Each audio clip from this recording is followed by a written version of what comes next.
Hi Pisces, welcome to Higher Source Tarot for your Is It in the Cards Love Tarot and Oracle card reading for March 2024. This is a love reading for all Pisces, Sun, Moon, Rising, and Venus. Happy birthday if this is your sun sign. I hope it is your very best year yet. Now, I post new readings on Friday and Monday. Fridays are always a general reading. Mondays are a different style every week. I've also been doing some Wednesday bonus readings. I've got a special one coming out.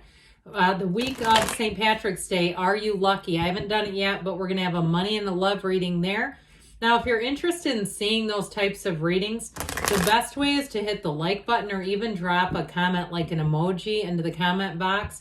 Otherwise, eventually in the algorithm, the readings will just disappear. So that way you won't see them anymore. So it's just the way that YouTube keeps things showing up.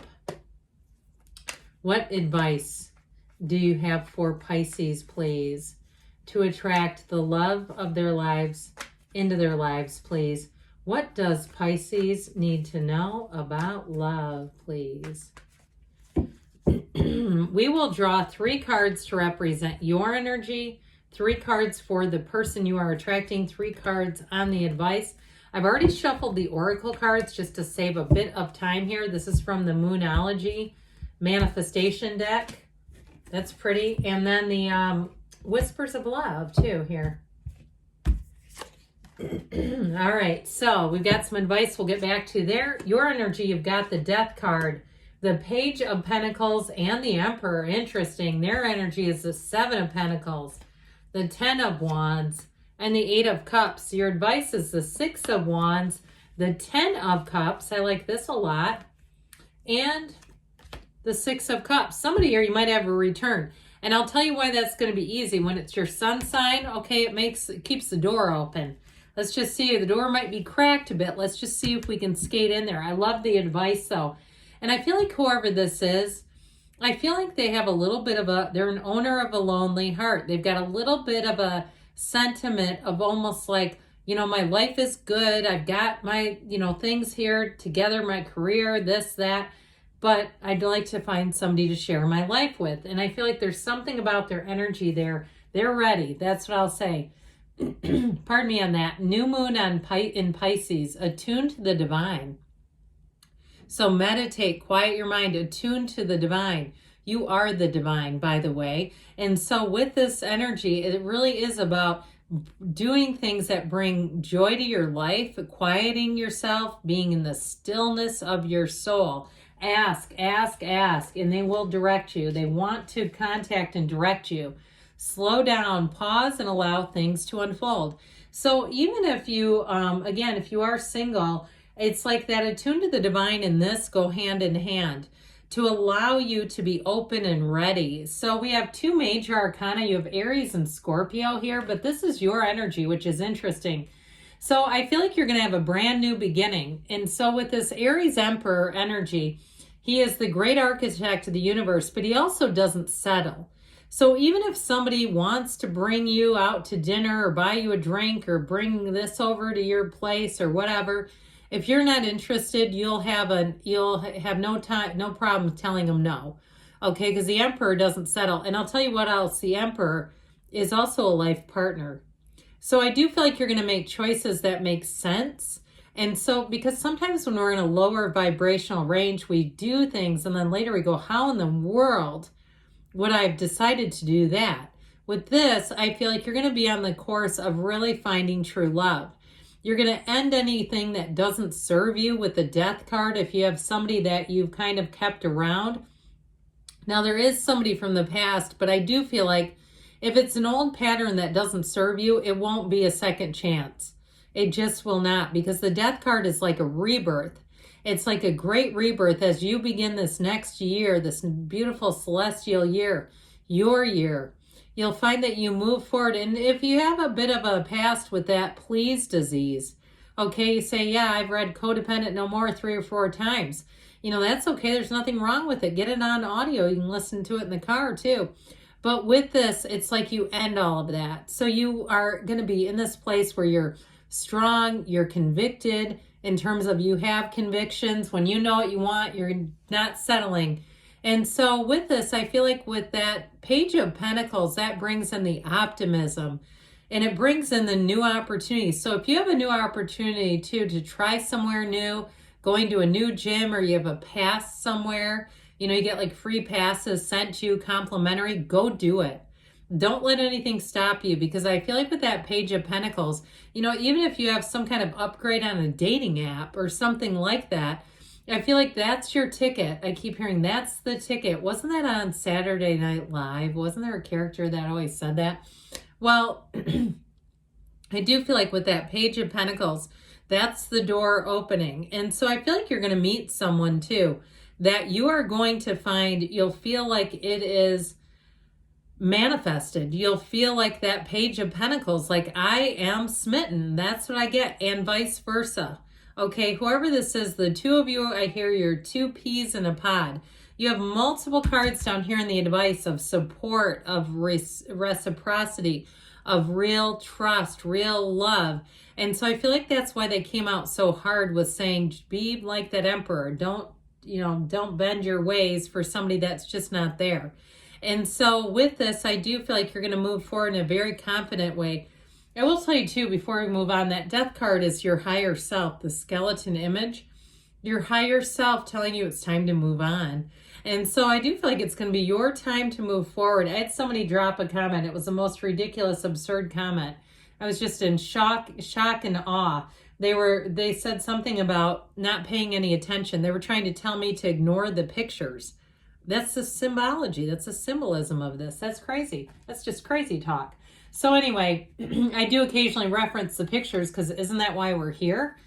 All right, so this is very nice. You have an interesting person coming through. Now, what I like about it is I feel like they're going to appreciate you. I feel like they've had some times that it doesn't necessarily mean it was that difficult, but I feel like they kind of are in the place of like, I've got a good life, but they're also not looking to just be with anyone. And so I feel like they kind of trudge that road of happy destiny, that 8 of Cups, moving on to something better. So if they've been single, I just feel like that's how they stay, and that is by choice. That is not because they didn't have people interested, but they don't want to be involved with somebody just to pass time. This is somebody that has convictions. They have, just like you, didn't we just say that? They have integrity. They're looking for a match. They're not looking to just be in something because they're lonely. I actually don't feel like they're necessarily lonely. I mentioned the owner of a lonely heart, but I do feel like they're well-rounded. They have lots of opportunities. They may travel and enjoy solo travel, and it may even be to the point where they have to adjust to having somebody there. Now, if you like a very decisive person, I feel like this is going to be somebody that will have lots of suggestions. And so you might find it's easy to be with them because they are very decisive. I will say though, with that 10 of Wands, that is the ending of a cycle. So whatever it is, I feel like it's a breath of fresh air. Like they're saying, finally, the search is over. And they may have been on a dating app, and I get somebody who's like laughing, like reading the selections over, not in a mean way, but just kind of like, this is like, no, I'm not finding anybody on here. So I feel like they have a sense of humor about them, but they're ready. That 7 of Pentacles is harvest season. They're ready to find somebody who's a true match. I'll tell you what, with that 8 of Cups, those cups are upright. There's nothing wrong with those, but they're not for them. Okay, so that's what I mean. You're not gonna find that you run into people they've met on, Plenty of Fish and Tinder and Bumble and all these things. Are like, oh God, I went out to coffee with them and keep a low profile. I think I matched with them. They won't have that. I just feel like it's one of those things where they wouldn't get involved with something unless it really was the real deal. And guess what? Look at this. Feast your eyes on this. Now this I like very much. I feel like the two of you have some interesting energies for a love reading, but this really does drive it all home. So with this, that 6 of Cups is such blissful, joyful, easy love. Remember the song Easy Lover? Remember that one from the 80s? With the 6 of Cups, though, it's someone who they want to be your partner, okay? So they won't be inconvenienced if something happens and you maybe need help. They'll offer it. They won't wait to have you ask. This is somebody who would, they'd water your plants if you're out of town. Oh, do you want me to come over and do this? I also feel like with the Six of Cups, they're going to be somebody who offers their feelings, emotions, their heart generously, easily, eagerly. They're not afraid of love. And so with the Six of Cups, it is a return to love. It's one of the fairy tale cards of the deck. It's happily ever after. It can be reunions because it's sentimental longing and nostalgia. But I also feel like, too, being with this person, the two of you together, you may have kind of that sense of almost like love before we've been tainted, right? Before we've had bad relationships, when you're eager and you don't look and try to weigh out the pitfalls. You're not doing pros and cons charts. It's like that, where it's like, this is the right one. And so with that 10 of Cups, it's a happy family. It is forever. That rainbow after the storm. So if you got knocked around in love and you say, this isn't supposed to be this hard, that 10 of Cups, I feel, is perfect here. After the 10 of Wands, and it may be for them too, where they'll say, this is it. This is why I came here. This is what I came to do, to meet other souls, to join with other people, to find out what happily ever after even means. And with the Six of Wands, I feel like you have a true partnership. You'll support each other no matter what. So yes, it is in the cards. You've got a beautiful reading here. Let's see now what the angels want to offer you. What else for Pisces? Messages, please, for Pisces about love. Advice, please, about love. Look for a sign. Those signs and synchronicities are your higher self, spirit talking to you and guiding you. Helpful people. You have that too in the advice. So again, hanging out too with people that just feel like uplifters, that put you on the right track. Ask your angels. So look for a sign, but ask them. They're trying to communicate with you in the way that you can interpret it. Perfect timing. Universe has perfect timing. They say choose a new direction. So what I get with this is not that you're on the right path, wrong path, but if you have an opportunity, something new, somebody invites you somewhere new, go to it. Put yourself out there. Be there. So good things are on the way for you. Yes, it's in the cards. I love you, Pisces, and I'll be back again soon.